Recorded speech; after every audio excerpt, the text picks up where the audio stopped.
Istanbul میں ice cream خریدنا ایک ایڈونچر بھی ہے اور تھوڑا سا شو بھی۔ گاہک حیران رہ جاتے ہیں کہ ماراش آئس کریم کس قدر ٹھوس اور چپکنے والی ہے، لہٰذا یہاں آئس کریم خریدنے میں کافی وقت لگ سکتا ہے۔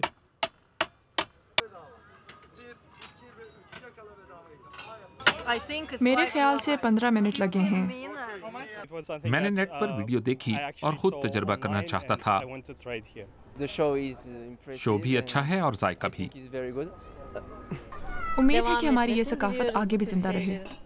ایسے ٹرکس صرف ماراش آئس کریم کے ساتھ کیے جا سکتے ہیں۔ یہ آئس کریم صدیوں پرانی ترک غذائی ثقافت کا حصہ ہے۔ اسے ایک خاص طریقے سے تیار کیا جاتا ہے۔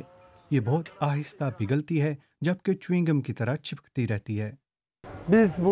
ہم یہاں ایک چھوٹا سا شو کرتے ہیں۔ جو بھی کون آئس کریم کو پکڑنے میں کامیاب ہو جاتا ہے اسے آئس کریم مفت مل جاتی ہے۔ مثال کے طور پر ہم آئس کریم کو کون میں ڈال کر اسے رومال میں لپیٹ کر گاہک کو دیتے ہیں۔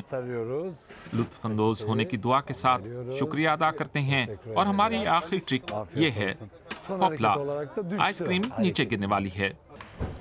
آئس کریم بناتے وقت بکری یا گائے کا دودھ گھنٹوں ابالا جاتا ہے، جو بعد میں آئس کریم کو گاڑھا اور سخت بناتا ہے۔ پھر چینی کے ساتھ ترکی کا روایتی مسالہ سالپ یا سالبیا شامل کیا جاتا ہے۔ سالپ آرچیڈ پودوں کی جڑوں سے حاصل کیا جاتا ہے۔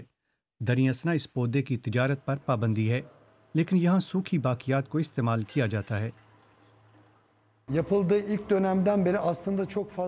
آئس کریم بنانے کی ترکیب وہی صدیوں پرانی ہے، لیکن یقیناً آئس کریم کے استعمال میں اضافہ ہوا ہے۔ یہی وجہ ہے کہ آج مشینوں کے ذریعے تیزی سے آئس کریم تیار کی جاتی ہے، لیکن اجزاء اس کے وہی پرانے ہیں۔ اس مرکب کو 10 سے 12 گھنٹے تک مسلسل ہلایا اور پھر اسے ٹھنڈا کیا جاتا ہے۔ اب یہ انتہائی کریمی ہے اور اسے ایسا ہی ہونا چاہیے۔ ماراش آئس کریم بالکل ایسی ہی ہونی چاہیے۔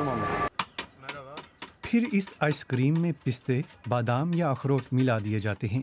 اس طرح متعدد ذائقے تیار کیے جا سکتے ہیں۔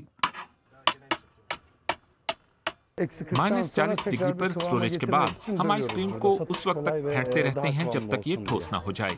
جیسا کہ آپ دیکھ سکتے ہیں کہ ہم آئس کریم کو اس وقت تک ہلاتے ہیں جب تک کہ یہ مکمل طور پر لچکدار نہ ہو جائے۔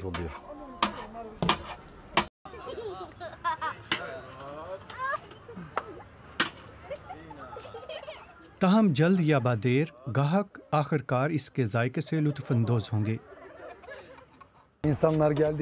ہمارے پاس آنا سینما میں کامیڈی کے مترادف ہے۔ لوگوں کا یہاں اچھا وقت گزرتا ہے اور وہ مسکراتے ہوئے جاتے ہیں۔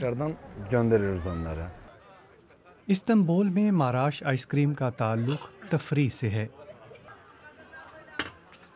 اور یقیناً اچھے ذائقے سے بھی۔